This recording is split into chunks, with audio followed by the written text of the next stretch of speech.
Hello, and thank you for joining us today. My name is Bill Freeman. I'm the Commercial Aviation Group publisher that includes both Air Transport World and SpeedNews. I'll be your moderator today for what we hope will be an entertaining and informative hour that will discuss our view of 2014 as compiled by our esteemed panel of editors. We hope you'll find this information of value in determining how your year will shape up. A few words about the event today. You'll be hearing from ATW and SpeedNews editors exclusively. In order of presentation, they are Karen Walker, ATW Editor-in-Chief, who will start with the forecast overview, followed by Aaron Karp, ATW Senior Editor, who will discuss the Americas. Victoria Moores, ATW European Editor and Bureau Chief, will discuss the European market. Karen will return to discuss Asia Pacific, and Aaron will discuss cargo, followed by Steve Costley, SpeedNews Managing Editor, to discuss the OEMs. Each editor will give a brief presentation. At the conclusion of their talks, we'll have plenty of time for your questions. I'd also like to thank Avtec for sponsoring this webinar. Our next generation webcast platform allows our audience to be more involved with our presentation, and more importantly, allows you to watch this event the way you want to watch it. To begin, you'll notice a toolbar at the bottom of your console. These buttons allow you to open and close widgets on your screen. And by the way, we invite you to get social. If at any time during our session today you hear something interesting, feel free to tweet it to your followers using the Twitter widget. If at any time you experience difficulties with your audio or advancing of the slides, simply press your F5 key to refresh your webinar console. You can download the slides for this webinar by clicking on the folder icon on your screen. You can do this during the webinar. It won't interrupt the presentation. Throughout the webinar, we'll be asking you to reply to some poll questions, and we'll report the results before we move on to our Q&A period. We'll also post the contact information for our presenters and the event you want to pursue independent queries with them. We appreciate your feedback, so please click on the red survey icon and complete the form. Our first speaker will be ATW Editor-in-Chief Karen Walker. Karen has been covering the aerospace industry for close to 30 years. Her previous posts include Executive Editor at Airline Business, America's Editor at Air Transport Intelligence, and Editor of Armed Forces Journal. Karen joined ATW in 2011 and oversees and directs editorial content across the magazine, newsletters, special events, and directories.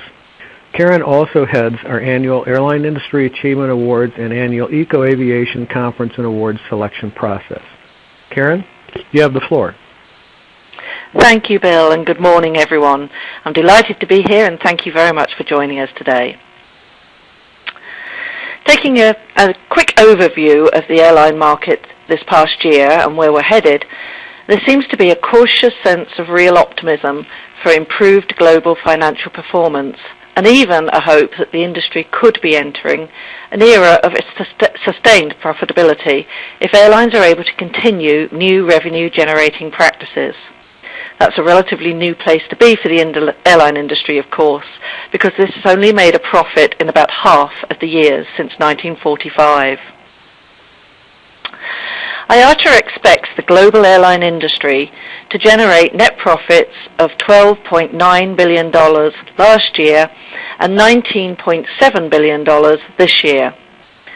Those outlooks represent a $1.2 billion improvement in 2013 and a $3.3 billion improvement this year compared with the last IATA forecast issued in September. So things are definitely on the up. IATA expects revenues to be about $708 billion in 2013 and $743 billion for 2014. Key to this sustained profitability is a structural change in the industry that has improved airlines' ability to generate cash despite the high costs of jet fuel. Basically, airlines have decided that oil prices will remain high, and so they are trying to manage through that year over year. The largest overall concern remains the air cargo market, which remains stagnant both on volumes and revenues and is a particular drag on Asia Pacific airline profitability. So among some of the key drivers for that profitability is the global GDP, of course, which this year is expected to expand by about 2.7%. The general trend of improvement continues in developed economies, particularly for the US, but there is still relatively disappointing growth in the BRICS countries, and that's expected to continue this year. With oil in particular, we are expecting to see a slight reduction in jet fuel prices, and that will be a major driver of the improved outlook. Following easing of tensions in Iran, oil prices are expected to see a slight downward movement from about $108 per barrel last year to about $104 a barrel this year. Ancillary fees are an increasingly important factor to airline profitability. Worldwide ancillary revenues have risen to an estimated $13 per passenger on average. Without those fees, the industry would be making a loss from its core seat and cargo products, IATA says. With passenger demand, numbers are robust and are expected to rise by about 6% to 3.3 billion in 2014. Nonetheless, competition remains intense, and industry-wide average yields could fall by about 0.6% this year. There are several regional differences, however, in the outlook, with North American carriers looking particularly strong on profits thanks to a careful capacity discipline and ancillary revenues that help offset those high oil prices. So here you can see we're anticipating an $8.3 billion net profit for North American carriers this year. In Europe, $3.2 billion is a long way forward from the 2013 figure, so another uptick there is expected. Asia Pacific, again, growth expected, which again is if this happens in 2014 will be different from the last 3 years for that region, so that will be good news too. Middle East, $2.4 billion net profit expected this year. Latin America, okay, so $1.5 billion doesn't sound much relative to the others, but that's a very significant growth for that region. And Africa is expected to actually make a small profit this year. So as you can see, there are a lot of regional differences here, and within those regions, of course, there will be differences. Delta Airlines being the financial standout for 2013, of course, but then other airlines are struggling with weak profitability. Look at Qantas, for example.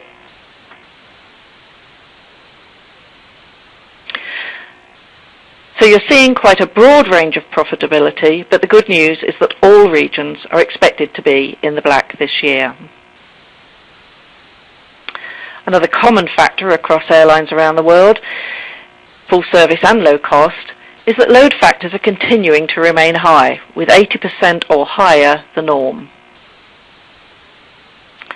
But even based on the forecast net profits, this would give an average global net margin of 1.8% for last year and 2.6% for 2014. It's going in the right direction, but it's still a razor-thin margin. So airlines are going to have to keep focused on the bottom line, and I expect them to continue to fight hard against the many government fees and penalties that are slapped on them like no other industry other than perhaps tobacco and alcohol. So with that, let me hand you over to Bill. Thank you. Thank you very much, Karen. Before we continue, I'd like to send out our first poll question. The question is, ultra-low-cost carriers such as Spirit Airlines are providing the traffic growth in the U.S. market now. The mainline carriers such as Delta, American, and United will, and there's 3 choices to this question, not grow capacity much for many years. Return on invested capital is key for them. start to grow again this year with strong profits. U.S. airlines will want to add capacity, and the third choice is start to grow again in the next 2 to 3 years. U.S. airlines remain cautious but are about ready to increase capacity. I'll give you a second to answer that before we move on. Okay, so now our next speaker is Aaron Karp, ATW Senior Editor. Aaron has covered aviation for more than 13 years. He previously was a reporter for Flight International, managing editor of Air Cargo World, the editor of World Airport Week, and he's a frequent contributor to ATW Online's daily news and writes features for each issue of ATW. Aaron? Thanks, Bill. I'll spend the next few minutes talking about the prospects for airlines in the Americas.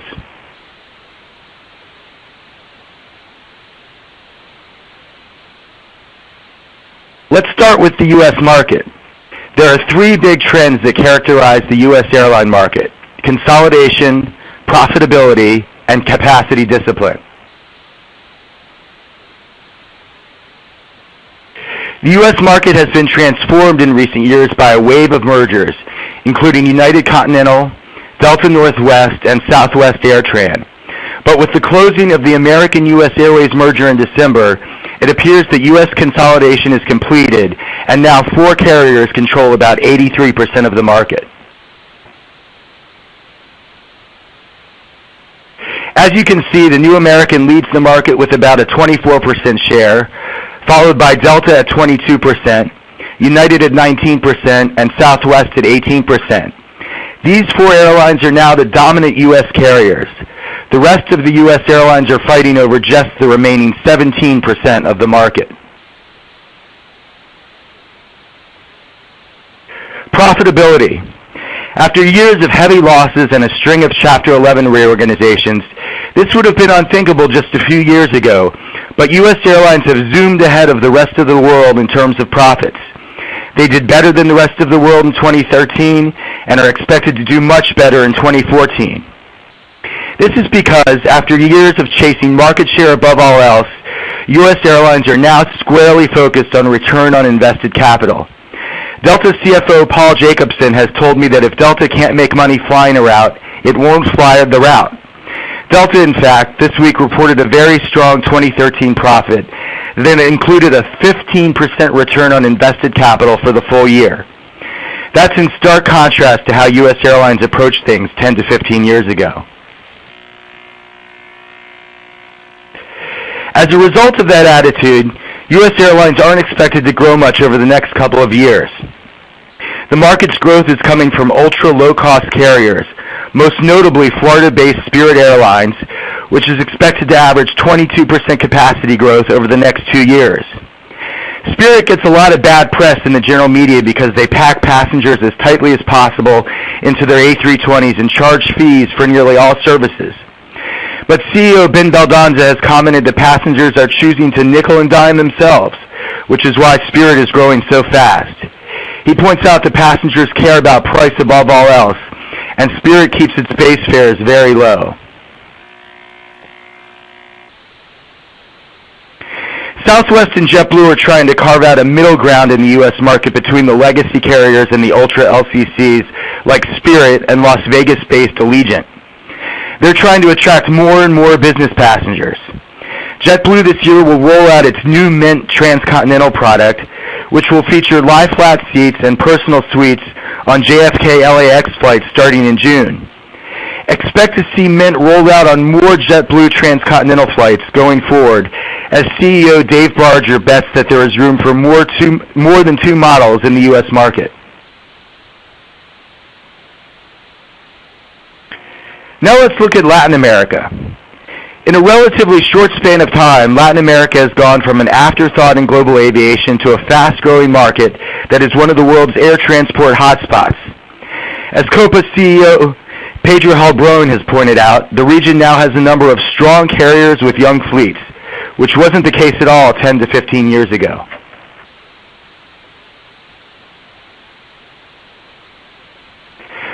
Latin American airlines are expected to grow more than twice as fast as U.S. airlines in coming years. This is because millions of Latin Americans are moving from poverty to the middle class, creating new airline passengers. In North America, Western Europe, and Japan, it became common decades ago for people to see air travel as a means of getting around, not just as a way for the affluent to travel. Now that is happening in Latin America, and the growth potential for airlines is huge.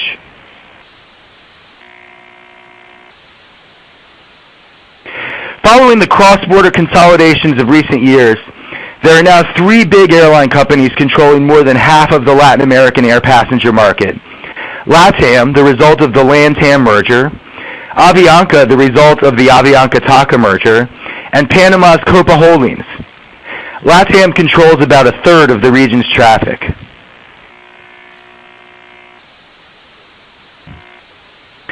The economic environment is good for airlines in Latin America as foreign direct investment pours into the region. Latin American airline executives believe growth will be on par with Chinese airlines in coming years.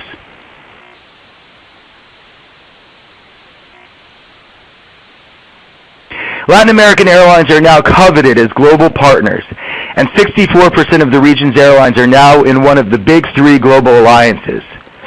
OneWorld won a big victory when Chilean regulators forced LATAM to choose to belong to just one alliance, and TAM moved from Star to OneWorld, which already had LAN as a key member. But there is a big threat to all this growth potential. Many of the region's airports are already congested, and Latin American governments have been reluctant to invest in aviation infrastructure and air traffic control modernization. It remains to be seen how this infrastructure gap will be resolved.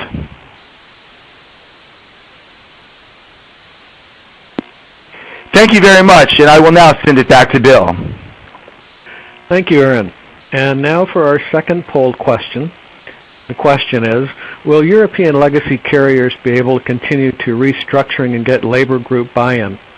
And there are 3 selections here. The first is yes, European Union groups now realize that if they are not competitive, airlines die. No, with increased profitability and a turn in the economy, labor groups will push back in 2014. And the third selection is it depends on the airline and on union management relations. So I'll give you a minute to answer that until we move on. Our next speaker is Victoria Moores, ATW's London-based European editor and bureau chief. Victoria joined ATW in June 2012. She has 15 years aviation industry experience spanning roles with an airline, a manufacturer, and an airline association. Victoria has worked in ground operations as an analyst and as a communications director. She's been a journalist for 10 years and has written for a range of aviation titles. Victoria? Thank you very much, Bill, and greetings to everybody from an unusually sunny London. Now, over the next few minutes, I'm going to be speaking with you about the trends that we're seeing over here in Europe and what people are expecting to come from 2014. So I'll start out by showing you just a clip of our coverage from late last year. And my feeling from this is that when Ryanair is forced to issue a profit warning, you know that Europe's got problems. The question is, exactly how big are those problems and how long are they likely to last? And those are the kind of questions that I've been talking to airline CEOs about over the last few months. Now, the people that I've talked to have described Europe as being the basket case and the last place that you'd want to be. And when I asked them about their outlook, their response was either more of the same or they weren't really sure what was going to happen next. And that's actually quite unusual. Usually you feel as though there is a direction where most of the people that you speak with think that things are heading, and that wasn't the case in late 2013 and into 2014. So, what is it that's actually holding Europe back? Obviously, you've got a weak economic backdrop, and that means that you've got a sluggish market. But at the same time, you've got a few other changes which are going on over here. Now, one analyst that I was speaking with said to me that personal balance sheets have been reset in exactly the same way as corporate ones have. And I agree with them. I think that's absolutely true. People are being a lot more careful with their money, and they know all the tricks to get the cheapest tickets and the best value out of the airlines, which are all very keen to sell seats right now. Passengers also know that they can get a low-fare, high-quality product with the Gulf Airlines. And this is an ongoing battle for the European network airlines, who have been working very, very hard to get their bottom lines in order and to get back to where they should have been. But in the meantime, we've seen the Gulf carriers have diverted a massive amount of traffic via the Middle East, and this gives them the economies of scale that they need to offer a superior product for less, and also to have an amazing network out of their region. Now, the variation on this theme, because that's a trend that we've been seeing for a little while now, is that you've seen Etihad be very aggressive with taking equity stakes, for example, and you've seen the other airlines, again, aggressively expanding their networks. But Etihad's an interesting example to take, because over the last couple of weeks, we've seen them launch Etihad Regional using their new partner, Darwin Airline in Switzerland. I think they actually operated their first flight in their new colours today. And that's where the change is. It used to be competition on those long-haul routes, but now we're also seeing them coming into Europe and operating even domestic and regional routes. So I think that's something that European carriers have to be very aware of. At the same time, you've got the low-cost carriers, which have been around for a long while now. There's nothing new there. But what we are seeing is a degree of evolution from those low-cost carriers. Market stimulation just doesn't really seem to be working that well anymore. Just back at the beginning there, you saw that Ryanair was forced to issue that profit warning because their low fares just weren't really making the market pick up. So what's happening now is you're seeing the budget carriers go more and more after the business market. And that's interesting because you've got some players that are getting very established at that now. So EasyJet and Vueling have been going all out to court business travellers for a while now. But also now you've got Ryanair attacking that same market. And they've had their sort of image reinvention that you've seen over the last few weeks. You've seen them team up with Google over the last few days to offer their flights through there. And you're seeing them really go for that corporate travel market, which is going to be another challenge that legacy carriers are going to have to overcome. Some of the people that I spoke with also said that they didn't feel that restructuring had gone far enough, that European airlines had let the opportunity of a good crisis pass them by. And one person even said that they didn't really feel that there was an appetite for painful change. Now, I'm not entirely sure I agree with that. I think that some airlines have given their pound of flesh during the last few years, but whether or not it's enough is another matter. So the truth is that if Europe's airlines had the same kind of cost structures now as they a few years back, then they probably would have been in a very different place right now. Now, some airlines like Air Malta and Air Baltic, they're beginning to make headway and their turnaround plans are beginning to pay off, but mainly because they were stuck in that middle seat. They were in a do-or-die situation. But now both are expecting to deliver a profit in 2014. Going back to what we were talking about earlier with those Gulf airlines, they had the advantage of coming in with a blank sheet of paper. And I think that that is actually the question for every single airline CEO is, how close can you get to the airline that you would create if you started out with a blank sheet of paper? Now, I was speaking with Chris Parry at the late on in 2013, and he said something very interesting. He said, it's not that management don't know what to do, it's just that there is a cost associated with every single action, and some of the costs are very, very high. And one of the prime examples of these is labour.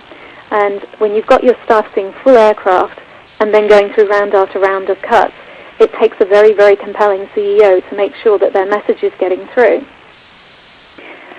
I think that I'm just about done on all the doom and gloom for the European market now, so I'll move on to the IATA outlook, and this actually makes quite positive reading.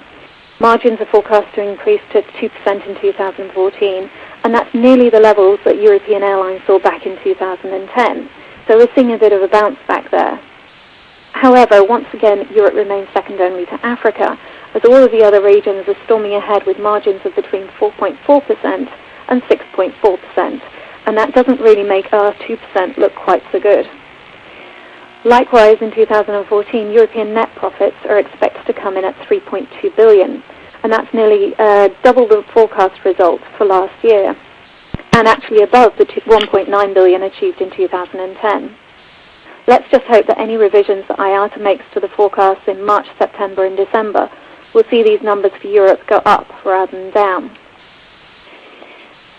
So are things really going to fundamentally change in Europe in 2014? I think the answer to that is both yes and no. And to look forwards, you've got to look back a bit. Now, 2013 was undoubtedly a very busy news year for the industry. And if you want to see some of the highlights, just take a look at Aaron's blog post on the ATW website. But in reality, we actually saw very few big-ticket failures in Europe. So my guess is that in 2014, we're really going to see more evolution again rather than revolution, as carriers continue to try and get back towards profitability in a sustainable sense. So thank you very much for your attention. I'm now going to hand you back over to Bill again, but I'd be more than happy to answer any questions that you've got at the end of the session. Thank you very much, Victoria. And now for our final poll question. Question is, what will the biggest challenge for Asia-Pacific carriers be in 2014? The selections are competing against an ever-growing number of low-cost carriers, stimulating demand for air cargo, Gulf carrier competition, or something else. So now I'm going to turn the floor back to Karen Walker. Thank you, Bill. Asia-Pacific Airlines, which have traditionally been, or certainly of recent years, been global industry leaders in terms of profitability, are somewhat cautious about 2014 as yields and profits last year failed to reach anticipated levels. And as I said earlier, 2013 was the third consecutive year in which profits were smaller than the year before. The real story for Asia-Pacific, of course, is cargo.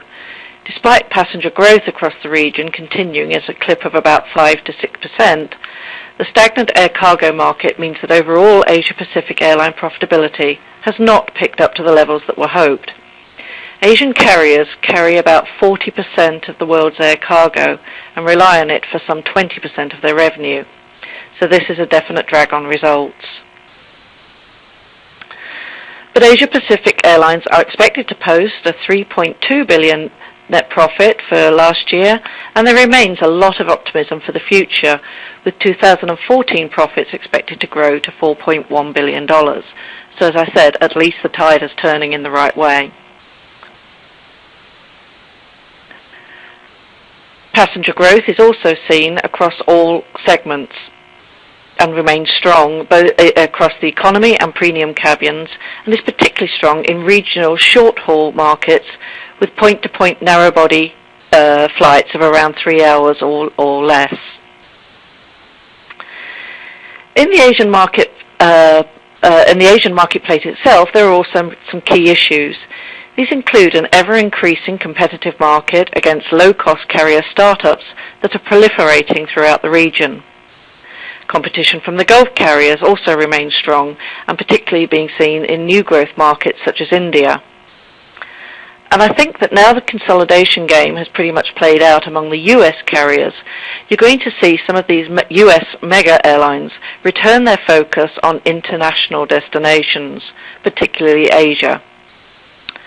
Finally, Asia is also seeing some of the air traffic congestion issues that are more usually associated with Europe and the US, particularly in hot growth areas like China and Indonesia. They're being proactive on this, but they will need to really get ahead of the congestion issue this year or next. I will now turn you back to Aaron, who will review the cargo market specifically. Thank you. Aaron? Thank you, Karen. As Karen mentioned, cargo has been stagnant. Part of the reason for this is the cargo shift. FedEx and UPS operated for many years under well-established business models predicated primarily on catering to businesses and consumers wanting to ship goods and packages as quickly as possible. But a structural shift in the cargo industry over the past couple of years has caused both companies to rethink their core strategies. Shippers and businesses worldwide, especially in Asia, have made a massive move away from FedEx and UPS's most premium, highest speed services. It's not that UPS and FedEx's aircraft are empty. However, instead of paying to ship overnight, companies are increasingly paying less to ship more slowly. Delivery is still guaranteed, just not as fast, and importantly, not nearly as expensive. Both companies believe the trend is permanent. However, managing that shift will be somewhat complicated. UPS and FedEx have generally done a good job shifting capacity around to meet the new reality. But there will clearly be times when overnight delivery is still in high demand, as UPS found out when it struggled around Christmas and its 2013 financial results took a big hit. Thanks, and I look forward to answering questions in the Q&A session. Back to you, Bill. Now for our final speaker, Steve Costley, Managing Editor of Speed News. Having been with Speed News for 25 years, Steve is responsible for the overall production of all Speed News products, including Speed News Today, Aircraft Insider, Speed News Defense Biweekly, and The Windshield. Steve has a degree in journalism from California State University at Northridge and is an active member of ISTAT. Steve? Thank you, Bill. Good morning, everybody from Southern California. Late last year, the Aerospace Industries Association projected that the U.S. civil aircraft sales market reached $67 billion in 2013, which would be an increase of about 8% over 2012. On top of that, the market's forecast to go to $72.1 billion in 2014. I believe these numbers reflect the current strength of the world's commercial aircraft market. The four major commercial jet aircraft manufacturers, Boeing, Airbus, Embraer, and Bombardier, together booked close to 3,600 new commercial jet aircraft orders in 2013, about a 50% increase over last year's total of about 2,400. Airbus booked 1,619 orders last year, compared to 1,531 for Boeing. Those are gross orders. This is about a 30% gain over a successful 2012 that comprised 1,914 for Airbus, and 1,339 for Boeing. Embraer, on the heels of the launch of their new E2 program, booked 365 orders in 2013, which shattered their 2012 figure. And Bombardier, which only reports net figures, actually saw their orders drop in 2013, I believe probably due to lagging C-Series sales. They were hoping that'd be a little bit better. Orders should continue to boom as airlines are thirsty for new generation aircraft now in development, designed to replace the older, less efficient airplanes to reduce the cost of air travel and decrease carbon emissions as they enter service later this decade. In terms of deliveries, Airbus and Boeing had record years, delivering 626 and 648 respectively, reflecting higher monthly narrow-body aircraft production rates that are currently at 42 for the A320 family and 38 for the 737. And Boeing has already announced it is going to 42 737 per month in the first half of this year, and then 47 per month in 2017. Further, with this large backlog of new A320neos and 737 MAXs developing nicely, these numbers could go even higher. As expected, Embraer deliveries were down from 2012. However, Bombardier, which built more than 3 business jets for every commercial aircraft in 2013, saw a hefty increase for the CRJ family, albeit the numbers are still low. So, with a book-to-build ratio this year of over 2.5 to 1, backlogs grew to record numbers. As you can see, Airbus's order book rose 19% and Boeing's rose 20% over the year, and now represent over 7 years of production based on their published rates. Embraer's backlog increased a whopping 70%, again powered by the launch of the E2, while Bombardier's commercial jet backlog has basically remained flat. Bombardier just a week ago announced program delay with the C-Series and is now projecting entry into service in the second half of 2015. The question remains how this delay will affect sales, which have thus far been somewhat challenged, resulting in a backlog of less than 200.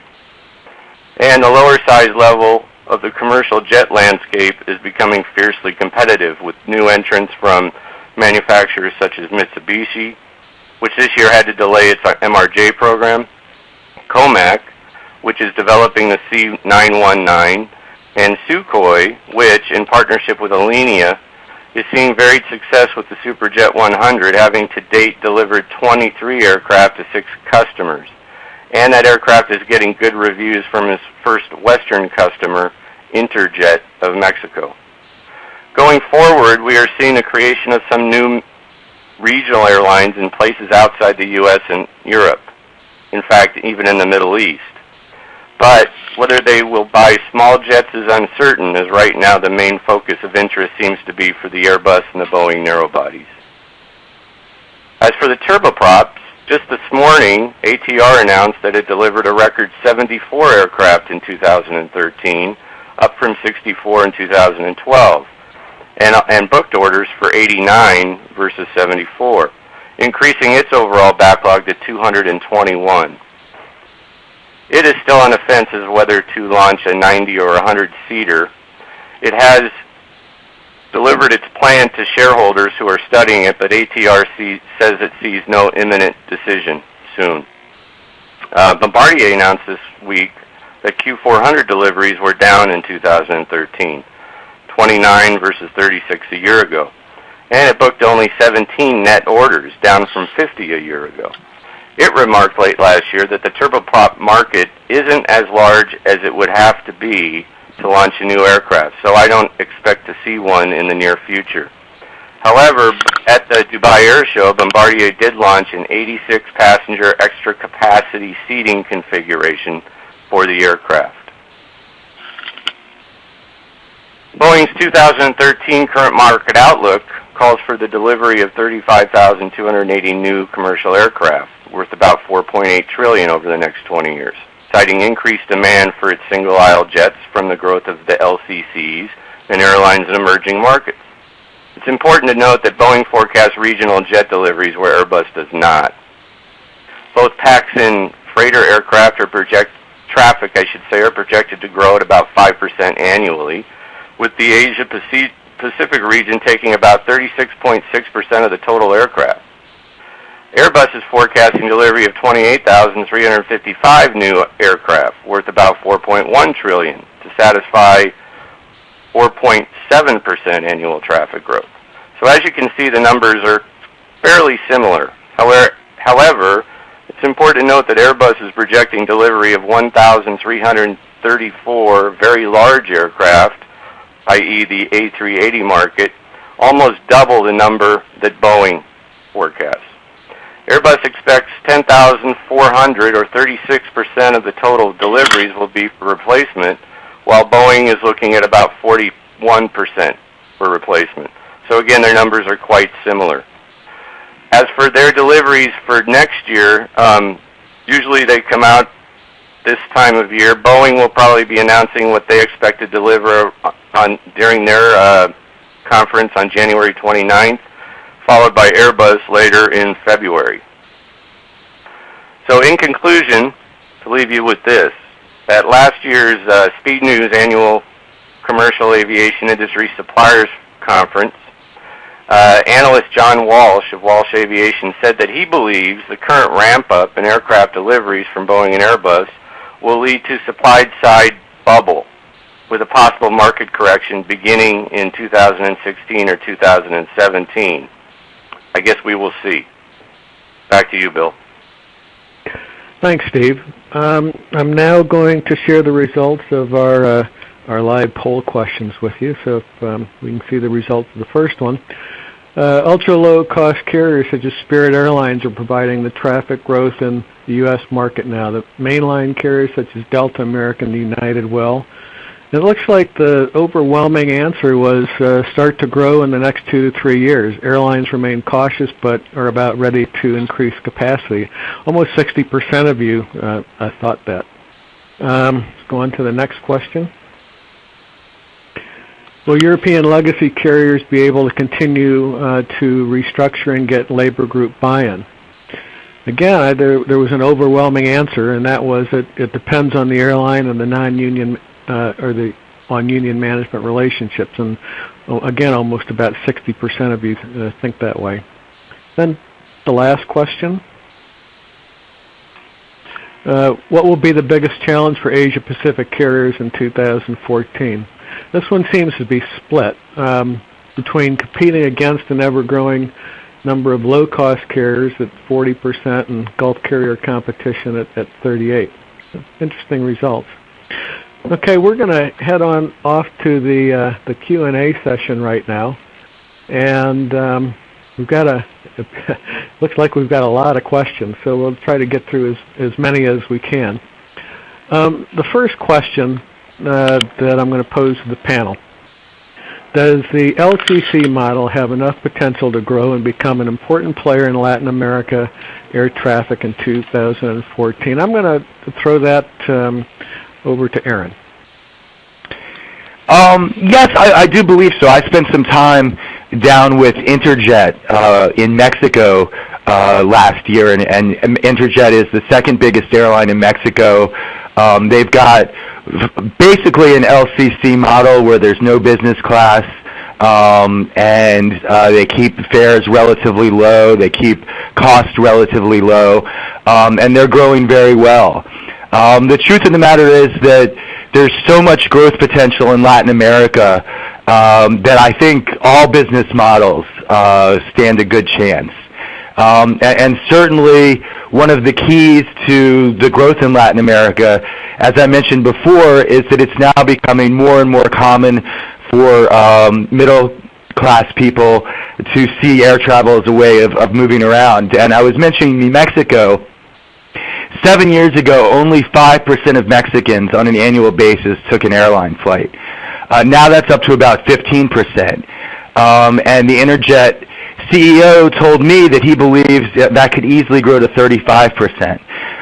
So yes, I do think the LCC model can work in Latin America just because there is so much growth potential. Of course, the caveat that you always have to put with Latin America is the infrastructure issue, and that will affect LCCs like everyone else. Great, thanks, Aaron. Got another question. Do you see the switch to some value added by the traditional low-cost carriers like bags on Southwest and free change on EasyJet as an end of the low-cost equals no customer service attitudes of some? I want to throw that to Karen. Thanks, Bill. We're definitely seeing, again, some diversity, if you like, in how people are approaching low cost. We've seen EasyJet, for example, and very successfully attracting business customers, more business customers, by adding back in some services. And as Victoria's referred to Ryanair earlier, they seem to be saying that they will be a little bit more customer friendly. So we're seeing some of that. In the United States, we're seeing, again, some diversity across the low-cost carrier types, the value airlines, if you like. JetBlue, Mint, the new airline by JetBlue, is very much a sort of an upmarket, a sort of a premium economy value airline. And so the airlines are finding ways to separate themselves, to differentiate themselves, even within the low-cost market. I think you're still very much going to see within that what we call the ultra-low-cost model. An absolute bare bones will get you there and back safely, and you pay for everything in addition. Thank you, Bill. Aaron or Victoria, do you have an opinion on that one? If I could step in there, Bill, this is Victoria. One interesting thing that I heard again late on last year from one of my contacts was that it's now possible to build your own synthetic business class experience if you're flying short haul. And the example that this person gave me was saying that you can take a Ryanair flight or any sort of ultra low-cost carrier flight, and then you can buy a fast track by going to the airport, or you can buy lounge access, or maybe perhaps get that through your credit card. you can buy priority boarding or whatever the product is that's on offer there. So basically he described it as the seat of the airline being the operating system, like you would have Windows on your computer. And then you can overlay it with basically whatever apps you want to create your own experience. And I thought that that was a really interesting parallel, saying that you can really create your own customized business experience, which I think is going to be interesting for airlines to keep an eye on. And I would just add to that both Spirit and Allegiant believe that they're not competing with the other airlines for passengers. They believe they're competing with, say, Home Depot, or if someone is going to spend the weekend hanging out at home, maybe having friends over for a barbecue, and they're going to spend a few $100s. Well, maybe if they get a good enough deal, they'll instead go to Las Vegas for the weekend on Allegiant. And Southwest has said that they don't believe Allegiant and Spirit are stealing passengers from them, that they are taking passengers, people that wouldn't ordinarily fly, and are deciding to spend their money on the ultra low-cost carriers instead of, as I said, going to Home Depot or throwing a party for friends. So I think that's one key. The interesting thing will be to see how JetBlue does with this new service. Dave Barger, their CEO, has said, look, we've been around for 14 years. We can't stand pat. We can't operate under the business model we've been operating under for the last, decade and a half, and we have to change, and we have to attract business passengers. So that's what I would add to that. Thanks, Aaron. We've got a question now on the for the OEM side. Steve, I'll direct this one at you. What conditions need to emerge for the C-Series to increase in sales? Well, thanks, Bill. The first thing I'd say is I think it needs to get delivered and prove itself. I think a lot of your new models in the past, what you've seen is that once they get delivered and prove themselves, the customer will come. I don't think the C-Series has done that yet. On the other side of it, though, I do feel I'm a little pessimistic to the C-Series, being that I believe it's kind of a middle market aircraft where capacity is growing. The average aircraft size is growing, which takes it up into the 737 and the A320 range.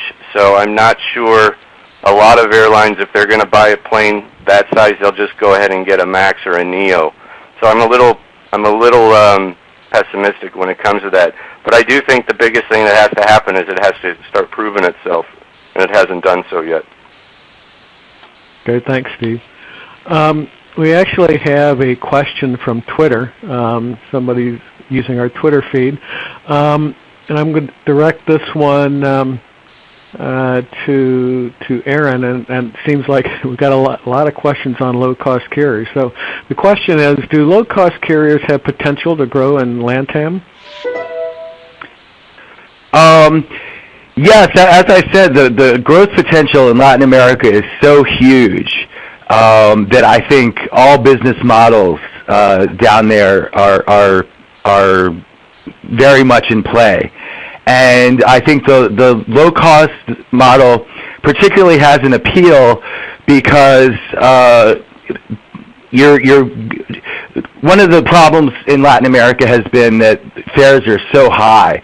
So, for example, it used to be that to fly between, say, two Mexican states cost someone in Mexico hundreds of dollars more than to fly between, say, Mexico City and Paris. Whereas now with Interjet, as an example, and other low-cost carriers, people can move around within Mexico, go visit family and friends for a fairly low fare. And the other thing too is that Latin America is not that easy to move around by road. There's a lot of difficult terrain, and so the easiest way to move around is by air. So I think just in general, as Latin Americans, more and more Latin Americans move into the middle class, more and more Latin Americans see jumping on a plane to go visit friends or family, or to go on vacation as something that you do. I think that the low-cost model could certainly work very well down there, and we've seen that certainly with Interjet in Mexico, and other carriers in other markets down there. Thanks, Aaron. Here's one a question that just came in. With worldwide airline profit margins razor thin, why is there so little focus as an industry on ground damage costs with its projected impact at $4 billion annually? I'll throw that one over to Karen. Thanks, Bill. Actually, I would disagree that there is. I would actually say it's quite the opposite. That this is a huge focus area for the airlines. It's a huge focus area for IATA, ICAO, and the industry is working very hard on this. They realise that that's they've addressed sort of obviously from a safety perspective, but also from a cost perspective. This is a big area of that still needs to be addressed, and there's all sorts of new technologies now that airlines are looking at putting into place. So that is actually a strong focus area. Thanks, Karen. It's another question from Twitter. Africa has some infrastructure issues similar to a scaled-down version of South America, but any further insight with that development? And Victoria, could you answer that one? Yes, certainly, Bill. I think in Africa what we're seeing is there are quite a lot of infrastructure projects going on over there, but I know that still there are airports which airlines would like to operate to, and we're talking sound operational airlines, but they're reluctant to go into those airports just because of the infrastructure there. So I think that is holding back African connectivity, but we are seeing some progress on that note. And I think that we're going to continue to see that as we head on through 2014 and beyond, as you see the airlines putting more pressure again on their governments, and then hopefully they will listen to the airlines and head forwards with that. Thanks, Victoria. Here's another low-cost question. Do you think low-cost carriers in small markets like Singapore will be able to grow further, understanding their market size and cost disadvantages over the other low-cost carriers which have lower operating costs like AirAsia or Lion Air? Karen? I don't see any end to the current growth pattern of the low-cost carriers in Asia, and I think it's across the entire region, and I just think it's just going to keep going. In whether that's startups or the legacy carriers creating their own sub-brands, I think that's going to continue to be a strong trend for quite a few years to come. The next one is another low-cost carrier, and it's got another slightly different twist to it. And I'm going to throw this to Victoria, and Aaron, if you could comment on it when Victoria's done. Do you envisage a proper and successful transatlantic low-cost model from Europe?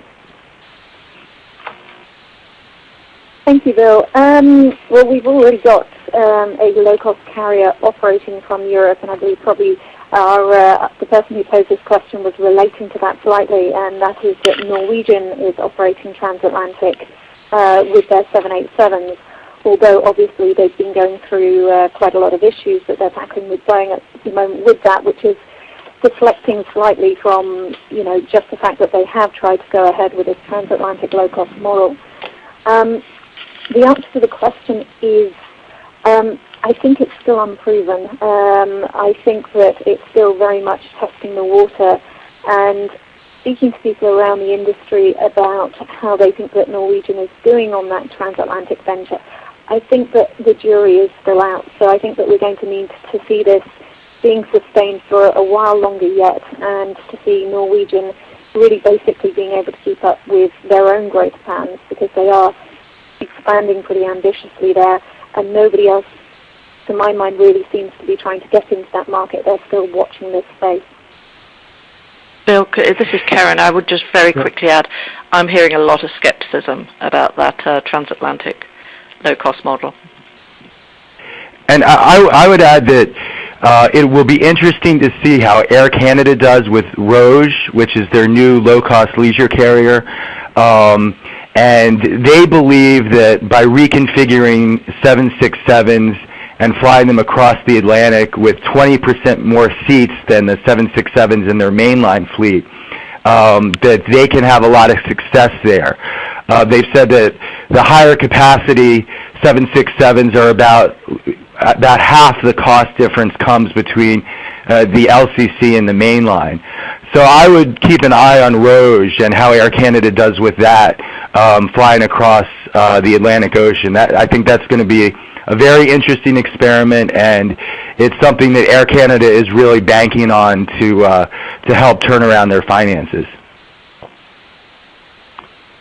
Okay, thanks, Aaron. Here's a question that centers around the Middle East. Just how big a threat will large Middle Eastern carriers be to European and North American carriers? Start out, Karen, would you like to answer that first? I'll address the North American side, and then perhaps Victoria can do Europe. It's been a long-standing issue, I know, for the European carriers. Probably, I would say, historically, not so much of an issue for the U.S. carriers. As I said earlier, they have been while through the years that they've been basically focused on surviving, they've been highly focused also on the North American market. That's changing and has been changing the last couple of years, and it's changing a lot now, I think, with this consolidation thing in place. But what you've also seen, of course, is that some of what we call the big three Gulf carriers have now established, city destinations in the U.S. They're very focused on the U.S. I think that is actually going to be quite an interesting sort of duel, if you like. The U.S. mega carriers will not, I don't think, want to see traffic go to those Middle East hubs the way it happened to the European carriers.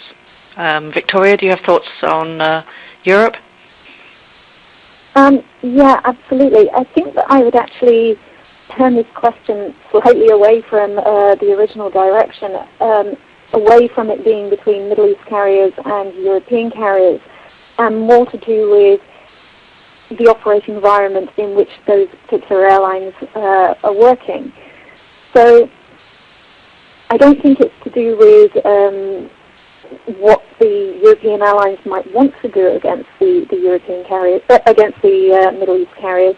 I think it's the fact that the regulatory structures and sort of infrastructure within Europe isn't necessarily that conducive towards being a strong competitor.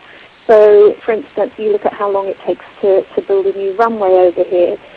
You look at just even though we are in the European Union, you've still got each country effectively competing up against one another for the air transport industry. You know, you've got, for instance, Heathrow rivaling Amsterdam, rivaling Charles de Gaulle, rivaling Frankfurt.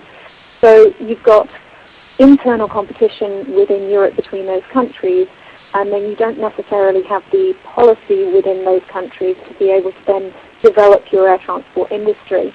And I think that that's one of the key differences with the Middle East, where you do have government structures there, and I'm not talking about subsidies, I'm just talking about the overall vision for the air transport industry and the importance of the air transport industry.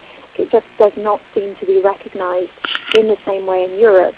And there doesn't seem to be, on the part of our politicians, a looking over the fence at the Middle East and seeing that that is the competitive advantage of having a joined-up policy. I think looking at the individual airlines themselves, when a customer goes online to book their flight, they are after value for money. So they're looking to get a really good quality product for a really low fare, and that's what's pointing people in the direction of the Gulf carriers. What the European carriers still have is quite often they operate the point-to-point service to the end destination, as opposed to a longer journey via the Middle East, which may be cheaper and maybe slightly more luxurious.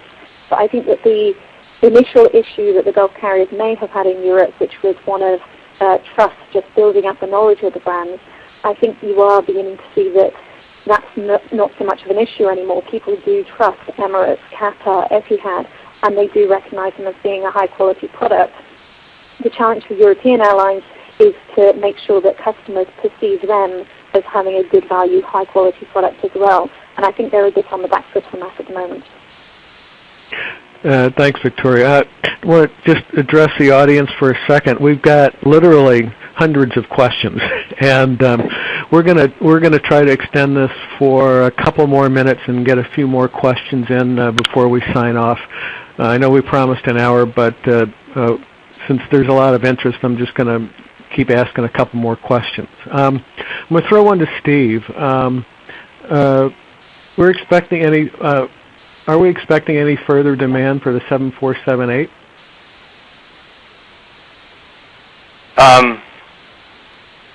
Probably the short answer, I say no. I don't see it happening.